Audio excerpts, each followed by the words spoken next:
listening to Hungry for More, an Epicurean's Dilemma, and I'm your host, Trish Close. Susan Lin on the podcast today. She's a Master of Wine and a Master of Fine Arts in classical piano and musicology. I met this smarty pants, fabulous human a few weeks ago at the Oregon Wine Competition. She was one of 6 judges. We chatted briefly on her research of wine and music, and I said, I have to have you on the podcast. I need to know more. She grew up in the Bay Area. She says her love of music came from mom and dad. They were always playing music in the house. They loved listening to operas. In fact, she and her sister grew up playing the piano, one of Susan's favorite things to do, by the way. Her love of wine really started with Grandpa, believe it or not. Grandpa was an incredible host. He loved bringing families together over dinner. And Susan remembers admiring these gorgeous bottles of spirits and wine. And she said, I had to know what was inside them. And really, Grandpa was her first teacher. So Susan's taking this love of music and this new world of wine that she's learning about and loving and started to intersect the two. She was reading papers on how music affects our perception of what's in the glass. So she wanted to do her own experiment on music and champagne. So she talks about that research and she talks about that data. We totally nerded out over all of that. She says, really though, when it comes down to it, what plays the biggest role in all of this is perspective. Here's Susan Lin. You're joining today from San Francisco, right? Yes, the San Francisco Bay Area. I'm closer to Silicon Valley in the peninsula, but it's pretty much the same. Nice, beautiful. Well, welcome, Susan Lin, to the podcast. Thank you so much for being here. I actually met you a couple of weeks ago at the Oregon Wine Competition that was held in Southern Oregon. My first time really behind the scenes of a wine competition, and I was blown away. It was your first time, really? You seem like such a pro because you are a pro. I was sweating. I was like, don't make any noise. Try not and get the camera too much in their face. But it was just so fascinating watching you guys go through hundreds of wine. Yes. It's a really unique competition too, the Oregon Wine Competition. Every single competition is different. And, I try my best to do my research and to read up on everything and to try to understand, what the goals are so I can bring everything that I can, to the competition and to further the goals of, the raison d'etre of the event. And I love the fact that it's really small, intimate, but really, really well spread out event, in terms of the types of people, the personalities and where they come from and how we all meet up together and how we end up discussing the wines. And what an incredible experience for me being the first time as a wine professional in Oregon, and especially my first time in Southern Oregon. It was really eye-opening. And of course, the wines were very impressive, but more than anything else, it's the people that always makes you very, very impressed and happy with the place. And so I was really excited to be able to meet people like you. It was such a pleasure. It was a lot of fun. And before we get too far, I have to brag about you just a little bit, Smarty Pants. You're a Master of Wine. At last count, there's nearly 420 around the world, just to put that into perspective. There's 56, about 50. Enough to do it. Yeah. There's about 56 of you guys in the United States, Masters of Wine. So, okay. Correct. Yes. You also are a Master of Fine Arts in classical piano and musicology. So you're a classical pianist, correct? Yes. Okay. That's which is where we're going to eventually lead this conversation, everybody. Wine and music, specifically really bubbles and music from what I've been reading. You've done extensive research on the influence of music and wine, really how it changes depending on what you're listening to. I don't want to water it down too much. Really, I think I was reading an article how Brahms might make your wine taste better that you were featured in. So that's kind of the line. Article. Yeah, that's kind of the line of thinking we're going. Head of wine expertise for wine retailer Belmont Wine Exchange in San Francisco. So all about wine, all about music. We're going to get into it. But Susan, we have to start with the beginning. Where are you from originally? I am from the San Francisco Bay Area, actually. I was born in Fremont, California, but my family is originally from Taipei, my dad's family, and my mother's family in Shanghai. But my parents actually met in Dallas, Texas as students. So it's kind of crazy because they actually lived in Taiwan at the same time, but never met each other. And they met in Dallas, Texas, while my dad was getting his PhD at Southern Methodist University, and my mom was getting her bachelor's at Baylor. And they Wow. met at a co-ed event, and the rest is history. So, and my dad got his PhD in electrical engineering, and he got a job in Silicon Valley at Xerox. So that's how my sister and I ended up being born in California. But Made in I actually California. have spent, I'm sorry? You were made in California. I was made in California. That is correct. I have spent a lot of time as an adult actually living in Asia, first in Tokyo for when I was working in semiconductors, and then when I was working in software. I was working for Google Search and Maps quality. I was working in Beijing and traveling around in Asia, near the Far East Asia, actually working in those areas and spending lots of time there. So it was really great for me to be able to actually, learn about deeper culturally and how people actually live their lives and how they perceive the world, and the space around them and the things around them, how they live, eat, drink, all those things. It's very fascinating, and it's never been the same for me. Being wherever I go, it gives you a different sense of perception. You want to be a little bit more open and say, like, how do people see the world? And that's the most fascinating part, I think, about learning anything and being alive in this world. For sure. Perspective is such a big deal, right? Like just learning different people's perspectives and where they're from and how they grew up, and that it's, not different. Maybe it is different from you, but not when we really boil it down, it's not all that different, right?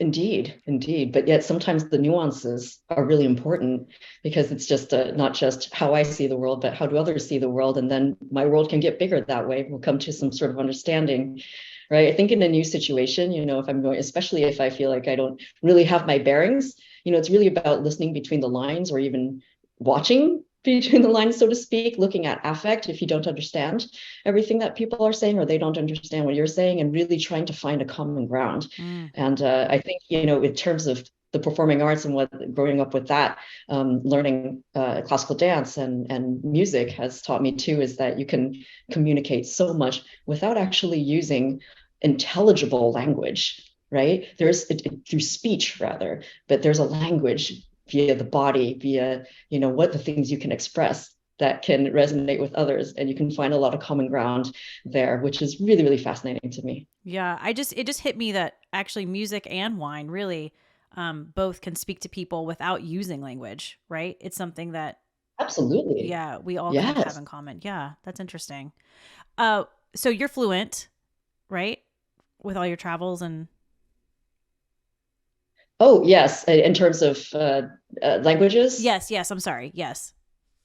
yes, Japanese and Mandarin Chinese, and I can understand but not speak Cantonese, Chinese, and Taiwanese very well, but I can mostly understand them. It's interesting because there's a lot of confluences between, Mm-hmm. like back in the day during the Tang Dynasty, 9th, 10th centuries, there was actually a lot of trade, between, the Japan and Korean peninsulas, and with, China, Taiwan, Hong Kong, those areas. And so there's actually a lot of similarity between the languages in those ways, but yet grammatically they are so different too, and there's so many differences. But sometimes I can understand some Taiwanese because of the Korean that I know, and the Korean that I know is very basic, let me say. But it's actually really neat when you start being able to pull threads, Right. from the different things that and start seeing, how those things come together.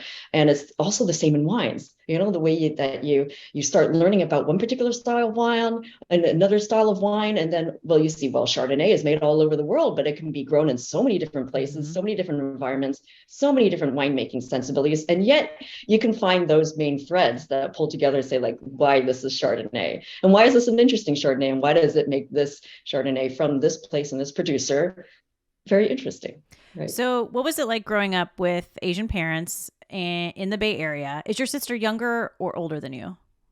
Older. Okay. So, what was that like? Pretty typical? Growing up, I never really realized many things, and I think this is a shared experience for a lot of people who are, with immigrant families, is that you don't realize certain things until you get older. That, I mean, it was very true that in the beginning, there were some things, that some kids would say to me, and I didn't know what they meant, but it didn't feel quite right. You get that, again, that sense of energy and affect, right?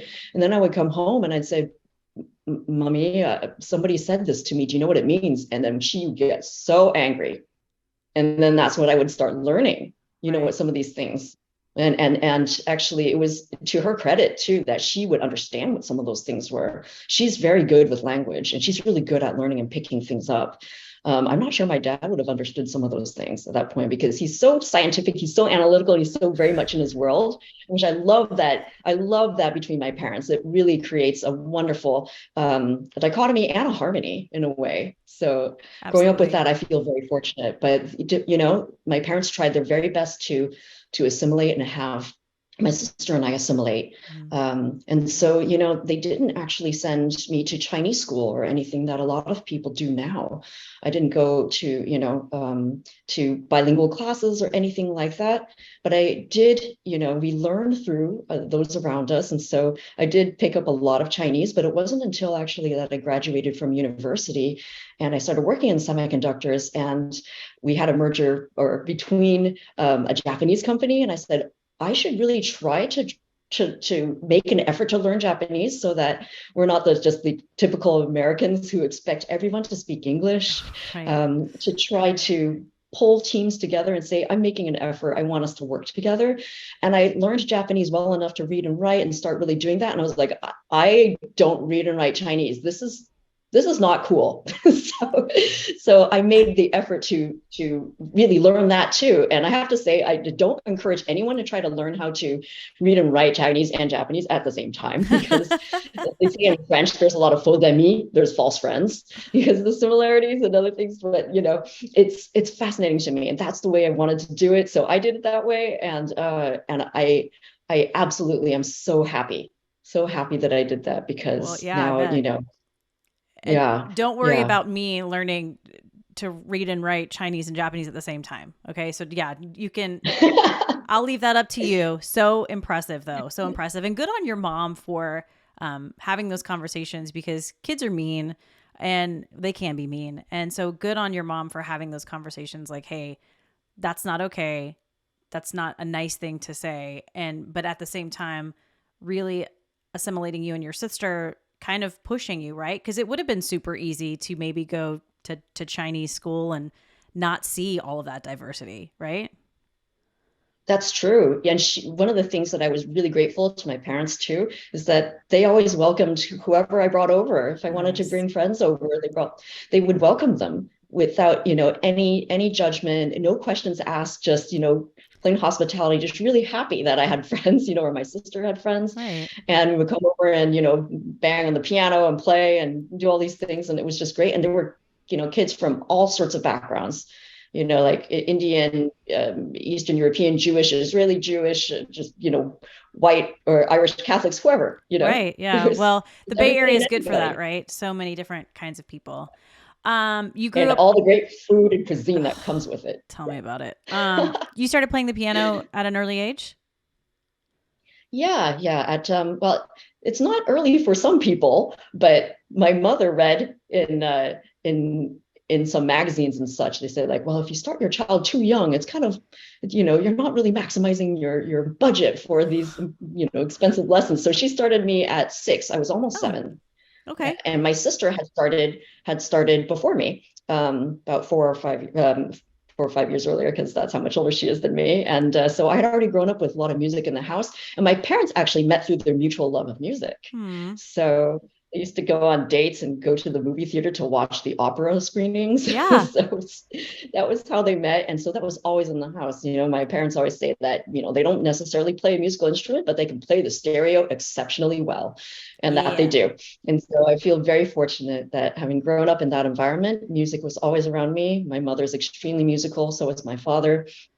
So, even though they never had formal training, they can sing very well. And my mom is an expert whistler. I know that is very esoteric, but she is amazing. And her range is like, I don't know, 4 octaves. That's impressive. Whistling's hard. Yes. It is. She's really incredible. And so in that environment, I mean, I was already messing around with the piano before I started lessons formally. So in having my older sister, Helen, playing the piano too, I had somebody to look up to always. But of course, there was always a part of me was like, well, she's playing that piece. So, and I've heard her practice it 5 billion times. I don't think I want to play that piece. No. But Did, there were pieces that I really wanted to play too. did Yeah. it just fit for you? Because I played the piano too at an early age. And for me, I think it just fit. I picked it up really fast.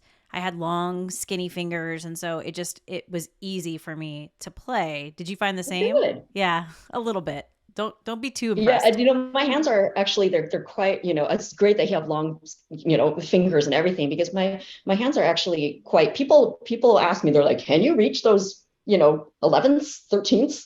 But I've trained enough where I really can, reach really wide. Right. And so, I've trained since I was little. It's I can hit some really, really high stretches, long, big stretches, but of course there are physical limitations, but that hasn't stopped me or anybody I know who has smaller hands too, which is great. But Mm-hmm. I just absolutely loved the playing the piano. I would want to finish my homework as soon as possible, as quickly as possible, so that I could just spend the rest of my evening or afternoon playing the piano. If my sister had already finished or she would go later, I just wanted to just live in the music. I Aw. just wanted to work on it. So it really Yeah. hit you then. I mean, you grew up with it. You were playing the piano. You loved playing the piano. It wasn't something that like mom and dad forced you to do. You absolutely loved it. So you really, with music, this all started so young for you. Yes, yes, just in the family, just with the music always happening. Mm-hmm. And, it was something that I absolutely loved. There was a particular piece that I wanted to listen to. My mom said when I was 2 years old or something, I wouldn't want to go take my afternoon nap unless I heard this piece. Aw, And wow. I actually do remember it. Yeah, but it is still one of my favorite pieces. But, What is it? it's just so interesting. It's by the French composer Georges Bizet, and it was from this opera Carmen, and it's this beautiful, beautiful piece called "The Flower Song," Oh, and yeah. it's an aria, yeah, sung by Don José, Mm-hmm. the main characters in the opera, and it is just one of the most heartfelt and most beautiful pieces. And to this day, it's still, instead of, wanting to go to sleep, it makes me want to cry more for, how beautiful it is. But, I feel it's that. still very much a part of me. How fun. Yeah. So high school for Susan Lin, what are you looking to do when you grow up? What do you want to be? What does Susan want to be when she grows up? In high school, I was spending all my time when I wasn't, studying. I knew I had to go to college. I knew that was the thing, and my family was like, you Mm-hmm. go to college because that is how you establish a base for yourself to be able to do the things that you want to do. And that's important. That's the baseline, Right. right? But I was spending all of my time that wasn't towards going to college on practicing piano, Mm-hmm. playing in, doing competitions, playing in jazz bands. I also learned how to play the trumpet, lots of brass instruments. I played also a baritone horn, which is a low brass instrument for wind ensemble and orchestras. And I Wow. played in a big band on trumpet, and I played in jazz trios, did lots of performances, competitions. So that was really what it was. I also Mm-hmm. played tennis because my dad was really great tennis player, and he tried to get my sister to play when we were younger. She just was like, no, not having it. So I really was into dance, so I was dancing a lot too. I was studying ballet also, and so he got me to do tennis, and so I was playing tennis for my high school team as Wow. well. Busy So girl. it was pretty busy, but the music was where I wanted to be. I just really wanted to be in everything that all the time, that and in the dance studio as well, because music and dance inform each other Mm-hmm. so much. So you were looking Yeah. to, is that what you wanted to do then? Be a classical musician? It was something. This kind of goes back into a little bit of that, Asian immigrant family Yeah. thing, which is you go to college, it's great that you study piano and all these things, but that's not a job.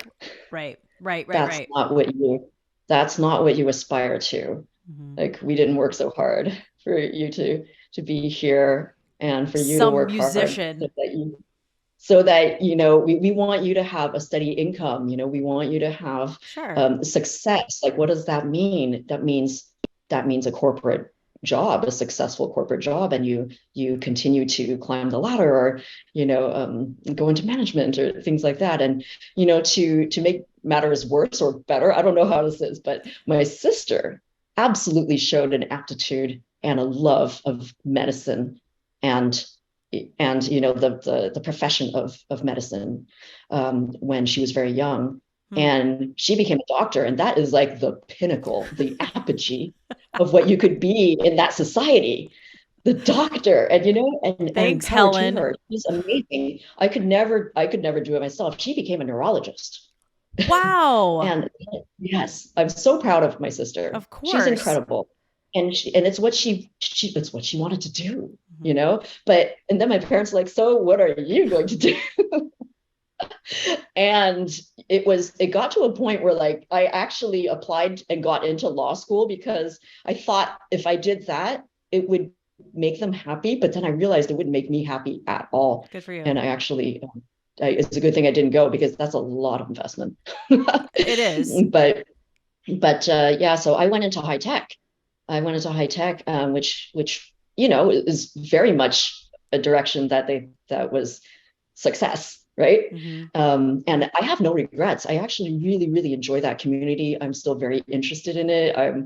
I think the world of coding and programming and all that, and the innovations that happen through high tech, are absolutely incredible. They make our everyday lives possible For now. sure. So And that was at Google, I am correct? so grateful for it. You worked at Mhm. Google for a while. I did. Yes. I worked for the longest chunk of time in my high tech career at Google, which was really incredible too. And I've made some lifelong friends Oh, I'm there. sure.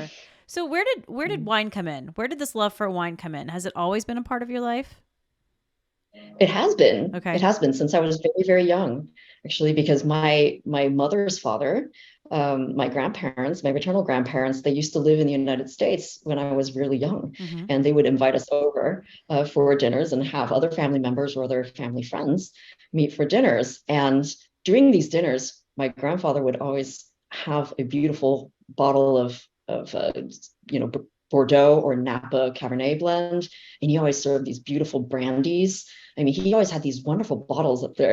And I would look at the shelves, and they would look so attractive. And these labels, everything, I just knew there was something really special, something classy, something mysterious about it. And I always ask him, what are these? Grandpa, please tell me about these. And so he Hmm. started to help me taste these. And he would pour little tiny bits and just taste me on them. And that was how I got my first experience with wine and spirits. And I always saw how much he would bring people together and how happy people were around him. He was a consummate host, and he was such a generous person. So was my grandmother. And I remember just the convivial feeling and this magic that a wonderful beverage Hmm. can do, to bring people together like that.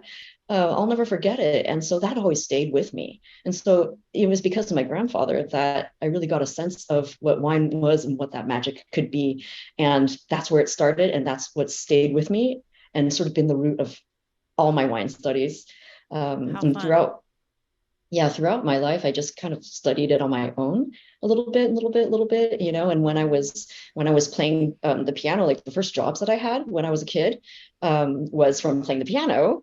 And eventually I got some gigs, at restaurants and in, hotel lobbies, or, bars and things like that. So I was playing sometimes in bars where I was way underage to even otherwise be in, which was very interesting. I didn't realize this until later.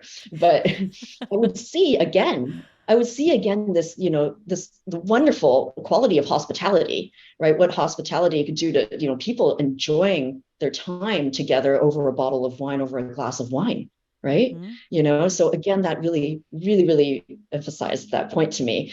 And then later, when I was working in high tech, I thought, well, I'm loving the study of wine, but I want to try to give myself more of an academic framework through which to focus my studies, because Hmm. that's just how I am. I like doing things that way. I'm picking And up on so that. I did, yeah. So I started doing research, and that's where I found the Wine and Spirit Education Trust, the WSET, that's based out of London, and said, yeah, let's give this a try. So I signed up for that. And this was, gosh, I don't know, maybe like 2013. So Okay. I took my first wine class in 2013, I think. Yeah, December. And then when I got to the WSET level 3, I was one of the only people in the class who was not in industry, actually. And my study partner, who became, a lifelong friend, after a while, he he spoke to his boss about me, and they recruited me. And Nice. I thought, wow, I was so honored, I really was. And I just thought, wow, what an opportunity. I don't know. And so I thought about it, and I was a little scared and everything, but I thought, I'm just going to dive into this. And I have never been happier. Absolutely. It was good timing. It really was. Yeah, the universe, and maybe grandpa was looking out for you at that point, and he was like, this is where you need to be in this world of wine and hospitality. I love that grandpa influenced all of that. He absolutely is still with me every day. So And sweet. I'm really, really happy that he actually was still alive at the time when I had made that transition, and I was able to share with him. He and my grandmother had moved back to Shanghai at that point. And I wrote him a big letter and sent him, my business card and everything. And, I told him Mm. about what I was doing. And the letter that he wrote back to me is so precious to me. Yeah. It's What really, did he say? really. I'm assuming he was incredibly proud. Yes, yes. And he just said, you live the life that, that you want to live. I've tried my whole life, he said, to work hard to be able to do the things that I would like to do, but there are a lot of constraints in life. You try to do the best by them, and you do the best by those for whom you are responsible. But at the same time, you do what you want to do. And I'm so proud that you are doing that and you are working towards that. And it means the world to me. Yeah, that's so touching, Susan. So touching. I absolutely love that story. So you're taking these classes. You're really, it sounds like getting hooked as far as like learning about wine and all of these things. You have this opportunity, you take Yes. it. And then at this point, was it just like full steam ahead for you in this world trying to learn as much as you could about wine? Yes, the word hooked is a good one. Yeah, you know it. You can tell. Once I got started, I didn't want to stop. Yeah. I just didn't want to stop because I love learning. And that's the same thing, with, learning how to play the piano or anything. Even if you have played a piece that you've known for 10 years, if I play it again and if I keep working at it, I will discover new things about it all the time. It's Mm-hmm. incredible. So, and the world of wine keeps changing too. So I am absolutely a lifelong student. There's always so much to learn about. People say like, oh, now that you're a master of wine, you're done. Like, no, it's not about that. It's a lifestyle, It's just about learning is a lifestyle and curiosity. And that's what makes this world so wonderful. Even though Agreed. there's a lot of things in this world that could be much better, or things that make us scared or sad or very concerned. Mm-hmm. There's so much wonderful about this world. It's about perspective too, in a lot of ways, I think. Totally. Absolutely. Yeah. Always learning. Well, the goal is to always keep learning, right? If you Yeah. ever just stop, I mean, that's basically like giving up, in my opinion. Like you always, we're always changing. We're always evolving. We're always learning new things and meeting new people. And yeah. So I agree with you. Always, you can't ever slow down and just stop and say I'm done, because that just doesn't exist. I do have a question as far as how music comes into all of this, because I know it's your love. You absolutely love playing the piano, and now you're finding this new love within wine. Where did those two intersect? It's they intersect in different ways. I mean, obviously there's the experience of it, and the end product of both, the completed piece, the completed wine, and how the perception, the experience that happens when the two intersect there. There's that, which is the basis of the goals of a lot of my research that I do now, and the projects and the experiments that I do now. Mm-hmm. But even during the practicing or the learning process, so to speak, the training of tasting wines, and learning wines, the training of learning how to play the piano, how to learn pieces, there's a lot of similarity and synergy there, actually. And I think the discipline of the training really inform the other. And so obviously I grew up, training in learning musical instruments, and the discipline that comes from that, the repetition, the finding of patterns, the muscle memory, right, that actually occurs with that actually really applies to tasting wine. There is a real muscle memory about tasting wine too, although that might sound Yes. a little bit weird.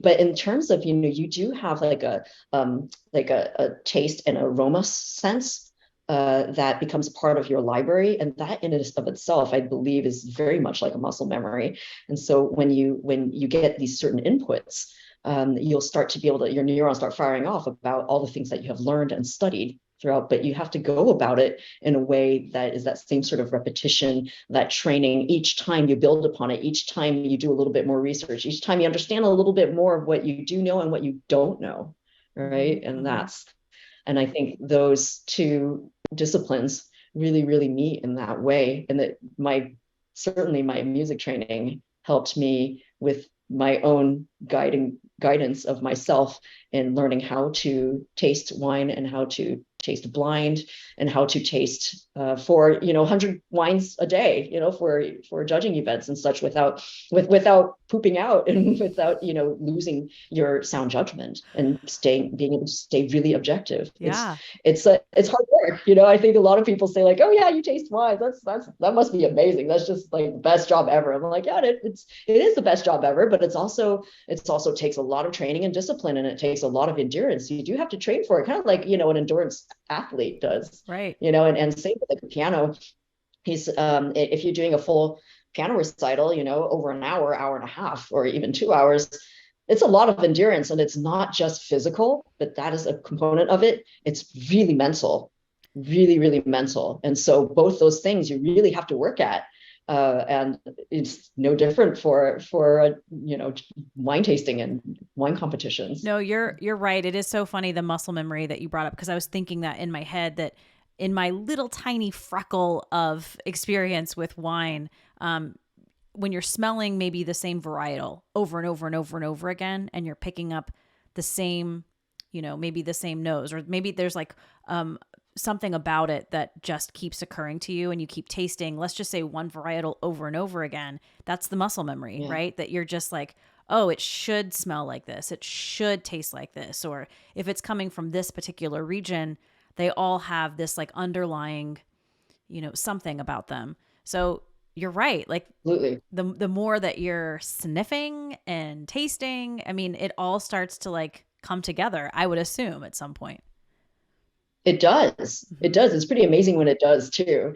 Especially like when you're finally saying like, oh, I get it. This is what makes, Albarino for me, but then, yeah, so that for you. And then the next part of the challenge is how do you express it and translate it in a way so that somebody who doesn't have those internal memories that you have, and those references, can understand what the wine smells like, looks like, tastes like, how it feels in the mouth, all those things, right? In a way that it's objective and that other people can understand, right? That's actually a really big challenge. And that's what I think the Master of Wine discipline really teaches you to do. It's how to look at a wine very objectively for its category, for its target audience.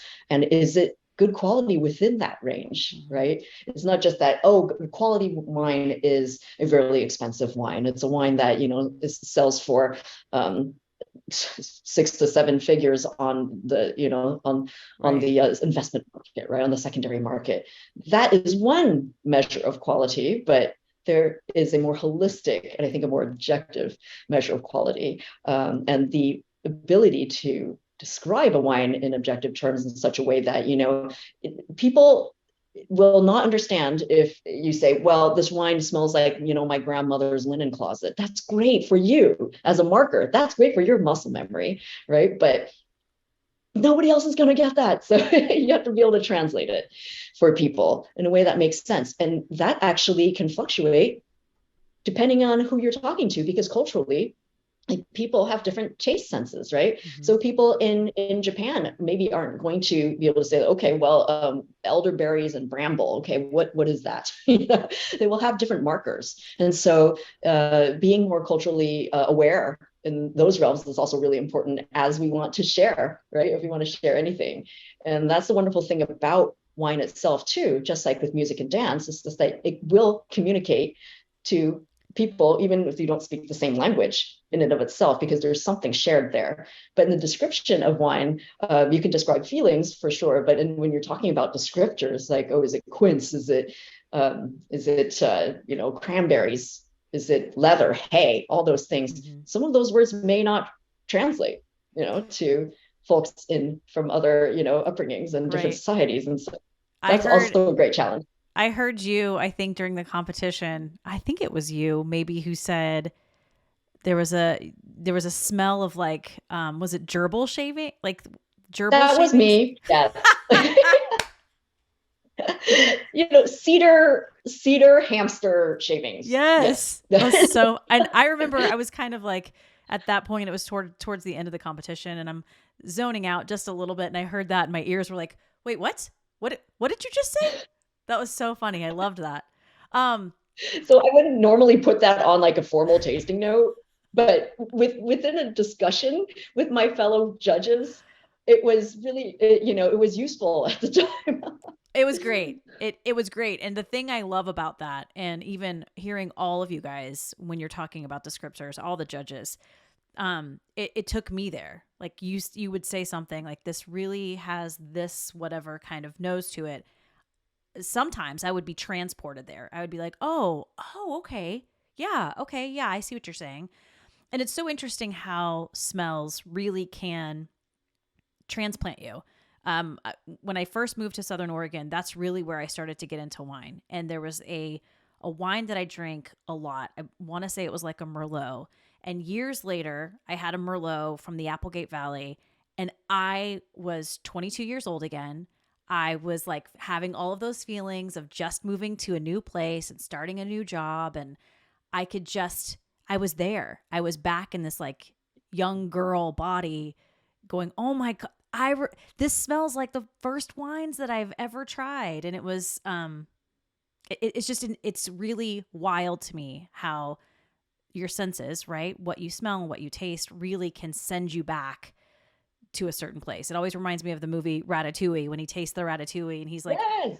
right? Yeah. He's like a little kid in mom's kitchen and it's so comforting. But yeah, it's Yeah. just, it is really wild to me. It is. It is so powerful. The Hmm. olfactory senses are one of the most powerful to bring us back to a particular time and place, to a particular feeling, to a particular, it's our senses are absolutely amazing too. I mean, it can transport us, like you use that word transporting. And I think that really kind of segues into the other part of how wine and music intersect, because when you said, oh, you heard us describe the wine in a certain way, and weren't even tasting or smelling the wine, but you were transported in a certain Hmm. way, right? Hmm. And so that is the power of priming, right? In psychology and in cognitive neuroscience, they call this concept priming, right? If you go to a football stadium and they're playing loud music, they're trying to pump up the crowd, cheer, get the excitement going. That's priming, right? Why do they have that kind of like, anthem music going Yeah. on? It's to get us feeling excited. It's getting us to, so again, hearing even the suggestion of like, oh, this wine smells like, already does something, right? So imagine what it's like to be listening to music Hmm. while you're also smelling and tasting wines. Yes. It didn't, Is this priming effect, yeah, right? it didn't really So it's really click. powerful. It's super powerful. It didn't click until you just said that because I think when we think about wine, looking at it, smelling it, obviously all of that makes sense, but I never thought to include hearing something at the same time. So, you've done extensive research in how music affects really how wine tastes. Is that an accurate? The perception, it affects our perceptions Okay. of how wine tastes. It's not actually, we're not changing any of the chemicals in the wine. Nothing's that, there's no special magical thing where the music comes and actually, Gotcha. changes the wine itself. and how it tastes, but if it does seem, all the research that has been done, and mine does corroborate the research, that what we listen to while we're drinking our wine does have an influence on how we perceive that wine to smell, to taste, or even feel in our mouth. And it's really, really fascinating to me because that has so many important implications on the presentation of wine for brands, right? If they want to, you can use different musical elements as levers, to pull out different elements of the wine that you want people to perceive, that work with your brand, right? Or tasting experiences on premise, like tasting rooms. What's that playlist going to look like? Or your on premise experience, like your wine bar or your restaurant. How are you going to pace it out through the day? AM, noon, PM, like happy hour to party time. Yeah. What all those mean, what that means, all these things. So bringing together like what we call retail atmospherics in that realm, how people consume food and wine, beverages, depending what kind of music they hear, like how fast or the music is, how loud the music is, how high pitched, how low pitched, all those things can affect what people do and their consumption choices, right? So this is really big, economic impacts, potentials on businesses. And so for wine, what I found, in my study on, which was titled "The Influences of Classical Music on the Perception of a Brut non-Vintage Champagne." Mm-hmm. I had 81 participants across 8 separate groups of about equal size. And I was sort of like a one-woman road show. I was bringing my little Apple HomePod smart stereo speakers with me everywhere, and I had all my glasses and then all the wines, and I'd have to be like, everything was blind. People who came had no idea what they had no idea what this was about. They just knew it involved wine and they would get to taste wine, so they didn't know anything about it. And it was just so interesting. I had 4 pieces of classical music that were carefully chosen for different elements. So if you had a quadrant of like, slow, fast, okay, powerful, lighthearted, so all the different musical elements that would make each piece fit in one of those quadrants. And then I would have silence as a control, right? So there were 5 glasses and 5 sound conditions, the silence and 4 pieces of music, and they were completely randomized with a specific pattern across all the different groups, so you wouldn't get any bias for right. For whatever you heard first or second or things like that. Yeah. Was this the study you did with the Vouv? Yes. Okay. Yes. And the thing is that I had people who were just social wine drinkers, love wine, don't study it, and then people who are like master of wine students, people in the industry, really incredible people, master somms, masters of wine. And really almost everybody, the vast majority of people, absolutely were convinced that each glass had a different wine in it. Crazy. Each piece, isn't that amazing though? Like, it's just mind-blowing to me. And these were really smart people who had studied wine and it was evenly split. I even ran the statistical analysis across just the social drinkers and just the wine experts, and then cross-referenced them with the entire statistical analysis, and it was statistically significant. It was really incredible how some of these things that people observed were the perceptions were of, not only were they different wines, the the one wine in every flight that was accompanied by silence was the worst. Really? I think that has really interesting implications, because it was not only the flattest one, because we're talking about, we need to look at how bubbly this wine is, right? It's sparkling. So it was not only the flattest, it was the most bitter and acidic. It was the least fruity. It was the least rich. It was the least complex. And it was just, people didn't like it either. I had another marker for how much you liked the wine, and it was incredible. That was really, really incredible. And, even if people didn't like the music, the wine still performed well. People still liked the wine, and the wine was liked way better than when the wine was tasted in silence. And they were like, this wine sucked. That's fascinating. In fact, the article that I read said basically all of the participants but one believed they were tasting um, 5 different wines, when in fact it was the same glass of bubbles. Everybody had the same vouv in every single glass. Yes. And I Crazy. controlled for the glasses, I controlled for the wines.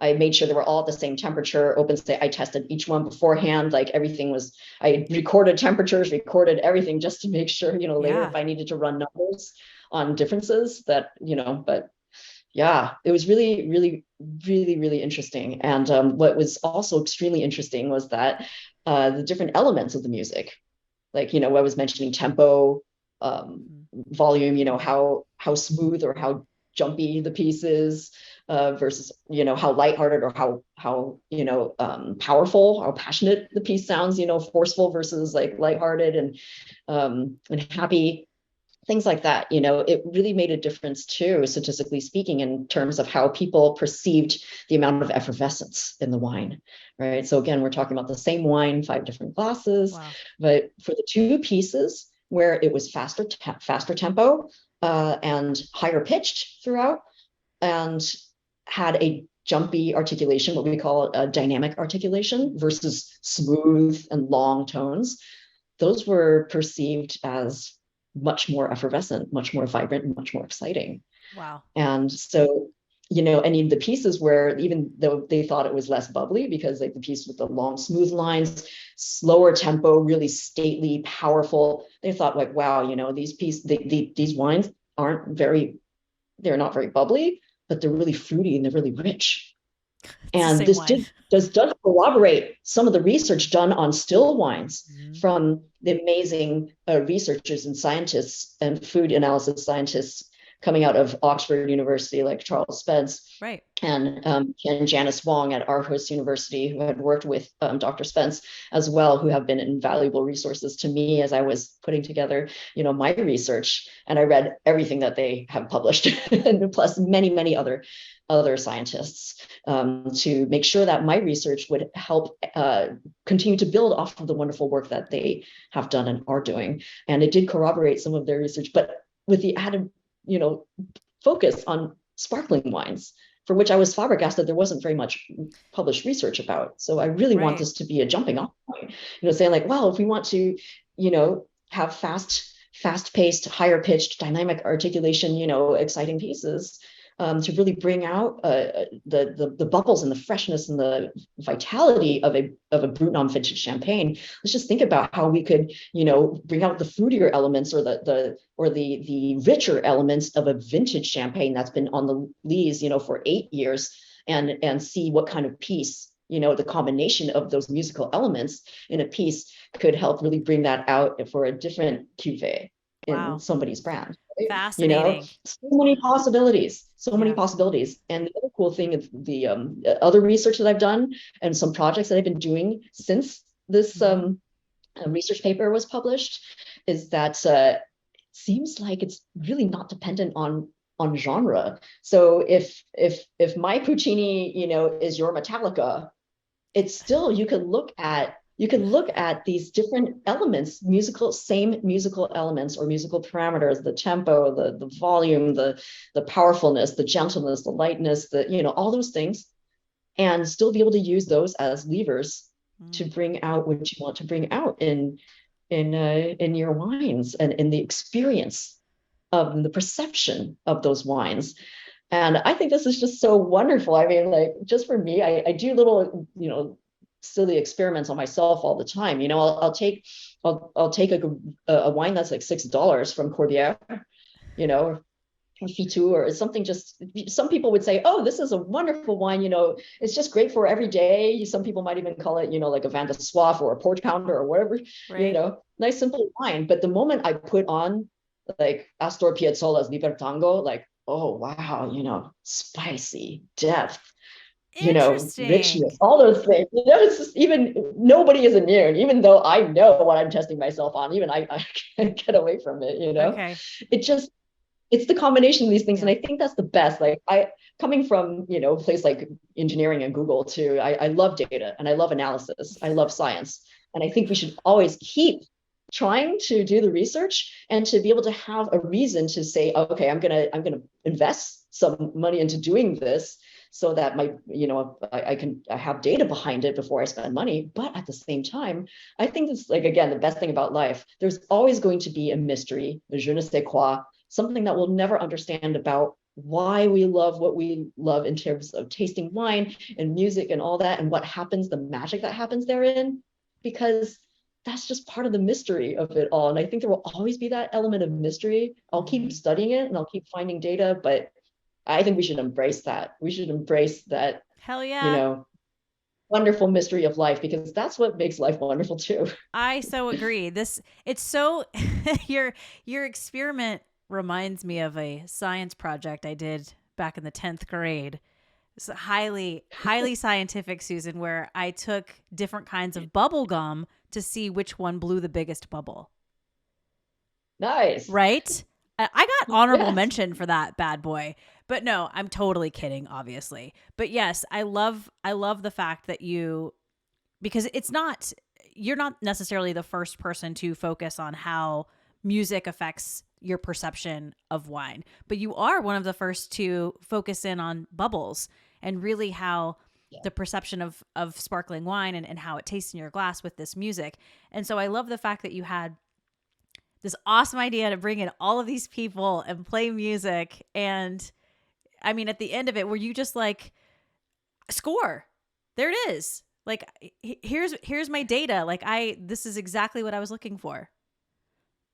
A lot of it surprised me too, Really? because I mean, I spent a whole month just crunching the data, and I was like, what if this tells me nothing? But that will tell us something. I'll have to write my paper based on it. You have to make sure you don't fall in love with what you want to Ah, happen, and really good try point. to stay away from that and just let the data speak, because you don't want to manipulate any of that based on what you want to to learn, and so or it to come out to be. And that can be hard. But I worked really hard to do that. I was Sure. terrified that the data would just be like a complete mess and tell me nothing. But it told me a lot of things, which was really, really fascinating, corroborating some of the research that was done before, some new interesting things about the what made the perception of sparkling, the effervescence higher. Mm-hmm. That was really fascinating. And the other thing was that surprised me about the data was just that, people even wondered about this aloud in the post feedback, the session feedback is, hey, you know what? I know that piece and I really don't like it. I wonder how much it affected my liking of the wine, or like, I Interesting. really love this piece. I'm just going to love this wine. There was no statistically significant effect at all, whether people liked or didn't like the piece. Hmm. It was still a lovely wine. They still loved it. It was still greater than a 5 on the scale from 1 to 9. Wow. But the wine without music universally sucked. That is powerful. That is powerful. No, that's absolutely powerful. Yeah. Where can So people? And I just want to say, I consider myself a little bit of a wine nerd, but you and I just reached a level of like wine nerdiness. I don't think I've hit ever. So thank you. It's so refreshing hooray. and so fun. So just a couple of wine nerds over here geeking out over wine and music. Where can people read some of your research? Is your website the best spot? Yeah, actually, my website, which is susanrlin.com, it has a section on some publications, and so you can find the link there. The first link is for the paper that I wrote, the research paper that I wrote, Right. which we were talking about, which is on the site of the Masters of Wine. So it's on their research paper site, and so you can find that there. But if you want like the TLDR, you just want the summary of it, the decanter article that you mentioned and Mm-hmm. some other articles will be absolutely easier to digest. And I also actually have, if you are a member of the French Wine Scholar, no, the Wine Scholar Guild, pardon me. For the Wine Scholar Guild, there's actually a webinar that I did, and it has a presentation with graphs and everything that you can actually see, some of this, some of the effects of the findings that I found, of the music on the Right. perception of the wine. Yeah. So, but But your yeah, website, you there's do the have presentation. articles. You do have articles that feature you on your website. So agreed. If Yes, people just kind of want to dip their toe in, that might be the good place to absolutely. start. Yeah. Awesome. Well, I want to wrap up just a little bit, but I feel like you and I could probably talk about wine and music for a really long time. I am excited. We talked a little bit about in the beginning of this interview, Oregon Wine Competition, the Oregon Wine Experience. Actually, when this airs, we'll have just launched the medal celebration, so everybody will know who won.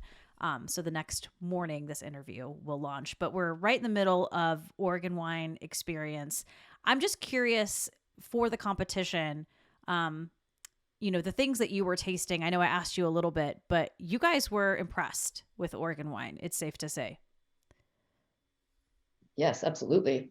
The quality, just I was blown away by how much experimentation there is going on and how well it's being done. Mm-hmm. Uh, just visiting one estate that had 17 different varieties planted and the amount of care that it took to raise those 17 different varieties because they all need something different. It was Right. pretty incredible. And what they were doing with it, I mean, first of all, I know everybody was talking about how wonderful the Syrah wines were, and I absolutely agree with that. But what really actually caught my attention too was the Albarino, Mm-hmm. different ways of presenting Albarino, not just stainless steel, but also concrete, also barrel fermented, different expressions thereof. Just so refreshing and so characterful on the different types of sparkling wines that are being experimented on, the types of really wacky blends of different, white grapes and red grapes as well. I just think that it's going to be really wonderful for people to start learning more about what's happening in Southern Oregon. And as there is climate change, I think Mm-hmm. the success of Northern Oregon, where some of the most famous wine regions are, of course, the Willamette Valley and all the sub-appellations therein, they could learn together to see, as perhaps someday in the future it might be a little bit too warm for those varieties up in the north, or maybe you can find different ways of doing it and people can swap information and see how Oregon wines can grow stronger as a result of that and be even more unique. Agreed. And I think it's a beautiful relationship even right now. There's a lot of producers up north that get grapes from down south and probably, vice versa. So I would say that it's a beautiful relationship and hopefully it just grows stronger with Oregon producers. Yes, and the grapes from the north, I mean grapes, the wines from the north showed absolutely beautifully. Yes, yes. Yeah. Well, very excited that you were down here with other judges. And again, it was my first taste of a judges competition being kind of behind the scenes. And talk about a nerd. I was geeking out so hard. I remember sending a text and I'm just to my husband and I'm just like, oh my God, I'm in heaven. This is so awesome. Just watching the process, listening to you guys talk about these wines and what you liked and what you didn't like. I learned so much. And then it was just really fascinating to watch how you all taste and spit and then taste again and swish. And so it was really cool. It was really fascinating. Well, we were so happy to have you there. Your energy is just absolutely infectious and wonderful, and I can't imagine the event without you. Aw, Absolutely not. Susan, thank you. Yeah, Joe Camerlingi, who put the video together, we were just talking about him. I told him, I said, one year, let's just do a video of the judges just spitting the entire time. Just like a video just of you guys like spitting all this wine out. Because it's a lot. It's a That was what I lot. was worried about. I was worried that every time, like, the video camera got to me or the picture, it was me spitting. Because Rest assured, we do that a lot. Yeah. all of that was cut out. Yes, we made you guys look really really good. Joe made you guys look really really good. But yeah, again, just things that I knew were part of a competition, but it just really opened my eyes to how you guys get through all of those flights of wine. It's just so much and it's all day. Like I don't think people are aware. It's like you were saying, oh, it'll be fun to sip wine, taste wine, whatever. You guys are tasting this all day long and you have to be objective for every single flight. Yeah. Objective, sharp, Yep. non-judgmental, and Yep. bringing your best self to it, to you and your fellow colleagues. It's really important. It Yeah. is. I take it very seriously. We all do. You do. Yes, you absolutely do. And that was really awesome to see as well. Okay, we're going to wrap up and get to the final three. I believe I sent you these. Best advice you've ever been given? I had a hard time with this, I have to admit, because there's so many, but I think one of the best ones that I think has helped me a lot in life is actually a quote from Bruce Lee, the martial artist and philosopher. Yeah. I'm paraphrasing here from the Chinese, so I think it's a defeat is a state of mind. No one is ever defeated unless one believes that one is defeated. Nice, Bruce. Right? That's good. And for somebody who has tried lots of different things in life and fallen down or hit the wall and just, gotten up, that it's very much resonates with me, and I know it will for the rest of my life. Nice. And I think it's true. Again, we're tying it back to, it's a lot about perspective.